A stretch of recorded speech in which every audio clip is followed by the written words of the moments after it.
सत्य तो ये है कि इस संसार में कोई भी महादेव के योग्य नहीं है, परंतु एक सत्य ये भी है कि जिसके हृदय में सत्य का प्रकाश है, मन में सच्ची लगन है, सच्चा प्रेम है, वो महादेव के योग्य बन सकता है। मैं आज आपसे जिस ज्ञान की बात करने जा रहा हूं वो मुझे स्वयं महादेव से प्राप्त हुआ है। आपके माध्यम से सामान्य जन इस ज्ञान को सूत्र के रूप में जान सकेंगे। मनुष्य योनि में इस धरती पर जन्म लेने से आपको अपनी आत्मानुभूति का विस्मरण हो गया है, इसलिए आप भय और आशंका से ग्रस्त हैं। परंतु हर आत्मा उस परम ब्रह्म का स्वरूप होता है।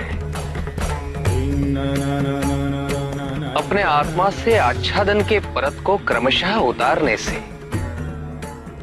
और भय को मन की एक स्थिति के रूप में स्वीकार कर लेने से आपकी आत्मानुभूति में वृद्धि होगी और आप महादेव के सामीप्य का आनंद उठा सकेगी, क्योंकि महादेव स्वयं परम ब्रह्म है।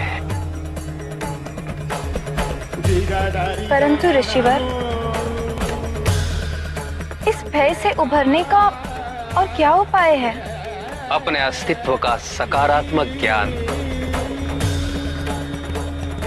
तत्वमसि तत्वमसि की अनुभूति से, अर्थात परम ब्रह्म शिव मेरे अंदर ही है। मुझे उन्हें अपने अंदर में ही खोजना है। इस ज्ञान से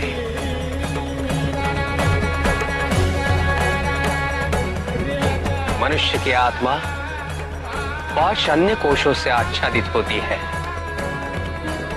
मनुष्य का मन अपने अनेक विचार और चैतन्यता को समाहित करता रहता है।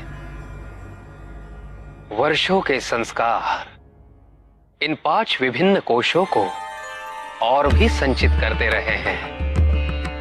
संशय में कभी मत पड़िए, ज्ञानबोध और अनुभव में यही भिन्नता है।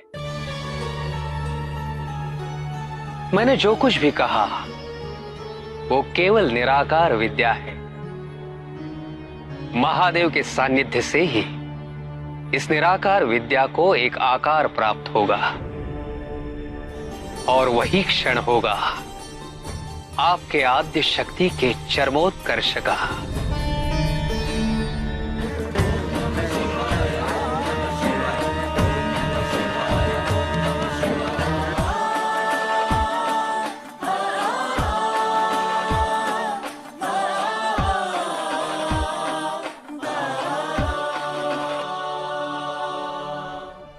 भगवान जी पत्थर के अंदर क्यों होते हैं?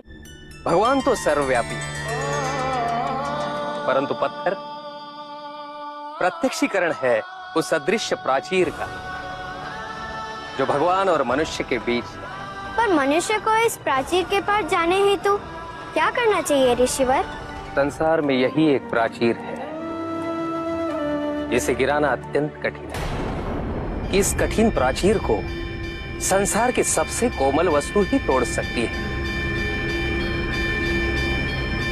और वो है करुणा। करुणा कैसे उपजती है ऋषिवर? तड़प से इस संसार के सभी जीव उस परब्रह्म परमेश्वर से बिछड़े हुए हैं। जब आत्मा को अपने सत्य की अनुभूति होती है, परमेश्वर से दूर जाते संसार को कष्ट में देख हृदय जब दुखी होता है, तब उस हृदय से उस पुनर्मिलन की उत्कंठा जाग जाती है।